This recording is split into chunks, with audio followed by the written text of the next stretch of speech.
datang pemburu menangkap itik. Buah pepaya enak dikonsumsi. Untuk bu guru yang paling cantik, izinkan kami untuk memulai presentasi.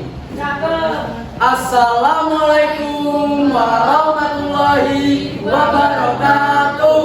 Waalaikumsalam warahmatullahi wabarakatuh. Salam sejahtera bagi kita semua. Salam Om Swastiastu, Namo Buddhaya, dan salam kebajikan.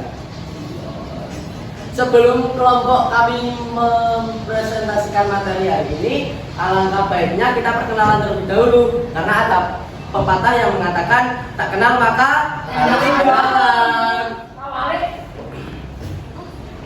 Gue kenalin nih diri gue Muhammad Langit Ramadan. Gue biasa dipanggil Langit. Nomor absen gue 22. Loen Theodore Dre, mati ada di mana? Yes. Loen biasa dipimpin mati. Nomor kehadiran Loen Lebra, tahun 13. Kenal lagi asma Allah dari 19 sampai Al-Qaeda kaulah nomor presensi 4. Perkenalkan, nama Allah Sinyaudya, awak biasa dipanggil Cici, nomor awak 36. Di bawahnya lo memperkenalkan diri lo tua. Namun salah satu Balkis, Nanti Bindun Balkis, presentasi kita untuk Segala sesuatu dari Cani Kasdoyo, berupa aku nomor 2 kalimat Makfiro, 195, nomor presensi 3. Nah, sebelum kelompok kami memulai presentasi tentang materi hari ini, kelompok kami akan menampilkan video terlebih dahulu. Nah, sekarang kelompok kami menampilkan video terlebih dahulu. Siapa kita? Kapiten Patimura Yang semangat ya. Kelompok Kapitan Patimura kreatif, cakap, dan menginspirasi. Nah, sekarang kita akan membahas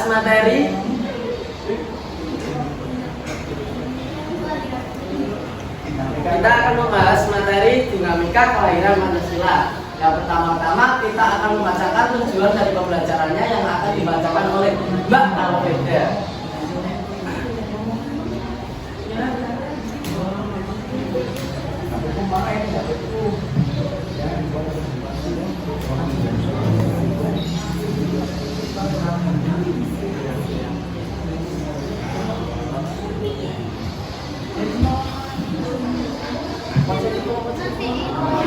Tujuan pembelajarannya ada dinamika kelahiran Pancasila dalam sidang BPUPK pertama, yang kedua dinamika dalam pengurusan Pancasila, yang ketiga ada dinamika dalam pengesahan Pancasila.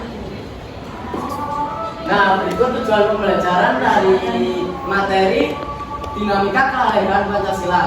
Ya, tujuan pembelajaran yang pertama adalah dinamika kelahiran Pancasila dalam sidang BPUPK pertama yang akan dijelaskan lebih rinci oleh Mas Fatih.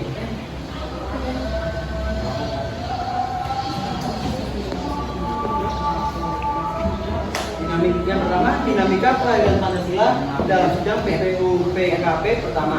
Dalam sejarahnya, BPUPK mengadakan 2 kali sidang. Sidang pertama yang berlangsung 29 Mei sampai 1 Juni 1945, memiliki agenda pembahasan mengenai kewarganegaraan.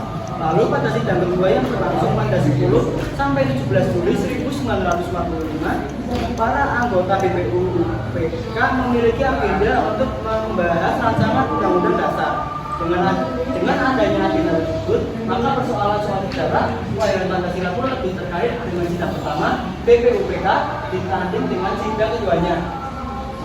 Sebelumnya kita berhenti dulu karena ada azan. Kemudian kita akan lanjutkan lagi. Selanjutnya, sekalipun para pendiri bangsa memberikan pandangan-pandangan yang berada di dalam kitab tersebut, semuanya menggarisbawahi tentang kehendak untuk mengakibatkan secepatnya dan perlunya meningkat rasa persatuan dan kesatuan bangsa untuk mencapai kemerdekaan tersebut. Dengan demikian, meskipun para anggota BPUPK terkadang memperlihatkan argumen untuk menggugat gagasan lain yang dimunculkan dalam sidang, mereka semua nampak memperhatikan betul sikap kebangsaan Indonesia yang mesti didasari pada pada rasa saling menghargai terhadap berbagai perbedaan yang ada.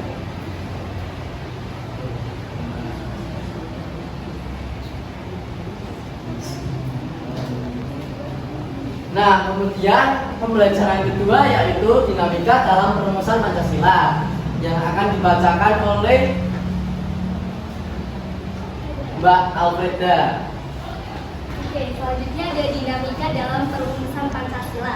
Nah, gagasan Soekarno tentang Pancasila sebagai dasar negara yang disampaikan melalui pidatonya pada tanggal 1 Juni 1945 diterima secara aklamasi oleh seluruh anggota BPUPK. Dengan demikian, setelah seluruh pembicara menyampaikan pidato-pidatonya dalam sidang pertama BPUPK, Dr. Kanjeng Raden Tumenggung Rajimaningrat selaku Ketua BPUPK yang memutuskan untuk membentuk sebuah panitia dengan tugas menyusun rumusan tentang dasar negara dengan pidato Soekarno sebagai bahan utama ditambah usul dari semua anggota BPUPK yang mengajukannya. Segera setelah dibentuk, panitia 9 melaksanakan pertemuan pada hari yang sama di Rumah Soekarno, Jalan Pegangsaan Timur nomor 56 Jakarta untuk membahas rumusan pembukaan Undang-Undang Dasar Negara yang di dalamnya berisikan dasar negara yang disepakati untuk diambil dari pidato Soekarno tanggal 1 Juni 1945. Terjadi perdebatan pada rapat tersebut. Sebagian dari anggota panitia 9 menginginkan agar Islam menjadi dasar negara. Sementara sebagian yang lainnya menolak usulan-usulan sejumlah anggota untuk menjadikan Islam sebagai dasar negara mendapatkan sanggahan dari anggota lainnya. Namun demikian, perdebatan tersebut pun berakhir dengan kesepakatan berupa rumusan sila ketuhanan dengan kewajiban menjalankan syariat Islam bagi pemeluk-pemeluknya di dalam Pancasila.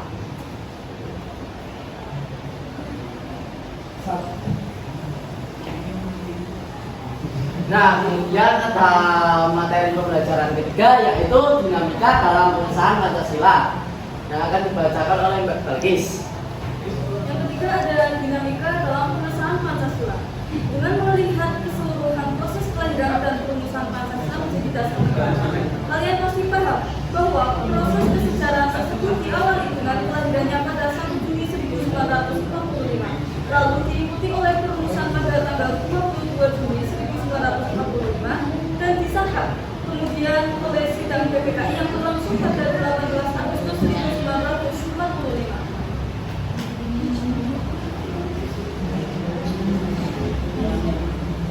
Pada hari pengesahannya itu, para pahlawan pendiri bangsa Indonesia bersepakat bahwa Pancasila adalah dasar negara Indonesia yang terdiri dari ketuhanan yang Maha Esa, kemanusiaan yang adil dan beradab, persatuan Indonesia, kerakyatan yang dipimpin oleh hikmat kebijaksanaan dalam bermusyawarah perwakilan, serta keadilan sosial bagi seluruh rakyat Indonesia.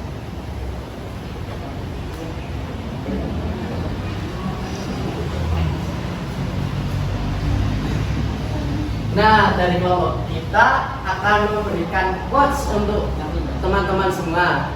Quotes-nya akan dibacakan oleh Mbak Rima. Pendidikan bukanlah segalanya, tetapi segalanya dimulai dari pendidikan.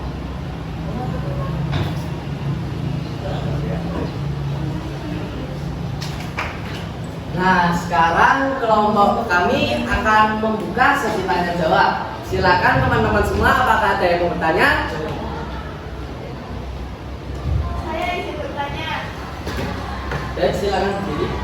Perkenalkan, nama saya Nanda Nurhatisa dari absen 46. Saya mau bertanya, bagaimana strategi Soekarno dalam memastikan keterlibatan semua pihak dalam perumusan Pancasila terhadap dinamika sidang BPUPK?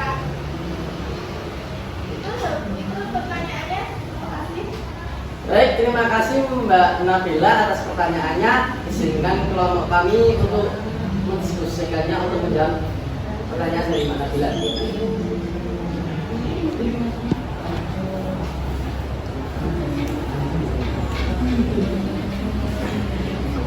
Baik, saya akan menjawab pertanyaan dari Mbak Nabila. Strateginya yaitu mengadakan rapat dengan anggota BPUPK dan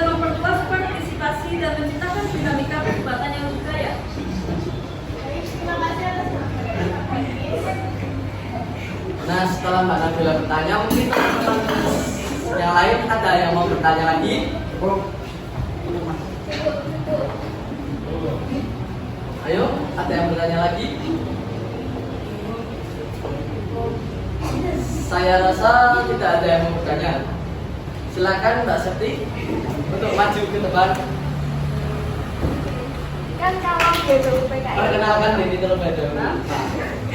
Perkenalkan, nama saya Dinda Sofia Satira Mujadi dari Prestasi 11. Kan di panitia BPUPKI itu kan ada percampuran orang Jepang juga.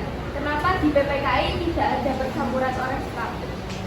Baik, atas pertanyaannya terima kasih Mbak Septi. Izinkan kelompok kami untuk mendiskusikannya terlebih dahulu. Baik.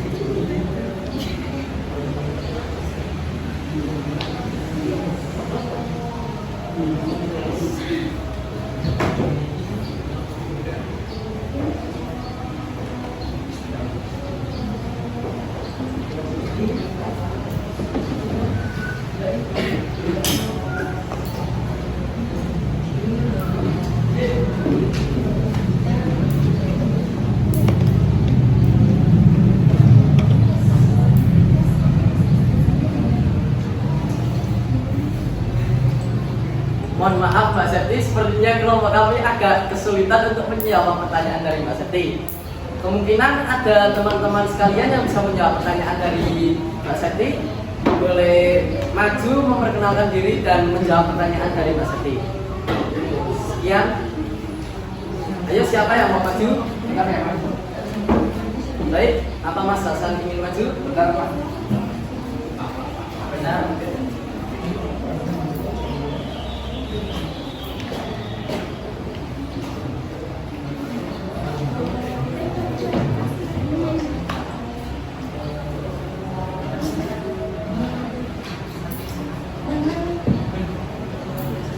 Mohon maaf sebelumnya, mungkin pertanyaan dari Mbak Septi agak melenceng dari materinya, karena kebetulan Mbak Septi bilang ada keterkaitannya.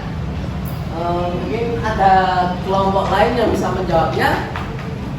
Baik, bisa maju ke depan dan menjelaskannya kepada teman-teman sekalian. Perkenalkan, nama saya Sofia Satira, Prestasi 14. Sebentar saya menjawab pertanyaan dari Mbak Septi. Mengapa BPUPKI ada orang Jepangnya dan sedangkan PPKI tidak ada? Jadi BPUPKI memiliki anggota Jepang karena lembaga ini dibentuk oleh Jepang pada tanggal 29 April 1945, dan sedangkan PPKI itu tidak melibatkan orang Jepang karena kekuatan Jepang pada saat itu sudah melemah, dan juga Indonesia mengharapkan kemerdekaan Indonesia ini bukan suatu hadiah dari Jepang. Begitu. Baik, terima kasih jawabannya Mbak Adena. Apakah menurut Mbak Septi yang memberi pertanyaan jawaban tersebut benar atau kurang tepat? Ya, sudah benar. Oh, baik, sudah benar. Terima kasih atas jawabannya Mbak Adena. Kelompok kami sangat berterima kasih atas jawabannya.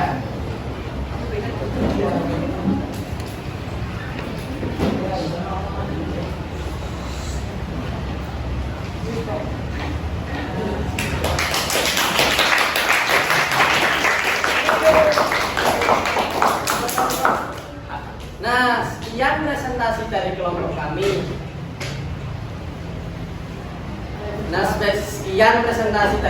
kami. Nah, sebelum mengakhiri presentasi, izinkan kami mengucapkan satu pantun yang sangat indah. Siang-siang pergi ke kota, jangan lupa beli alpukat.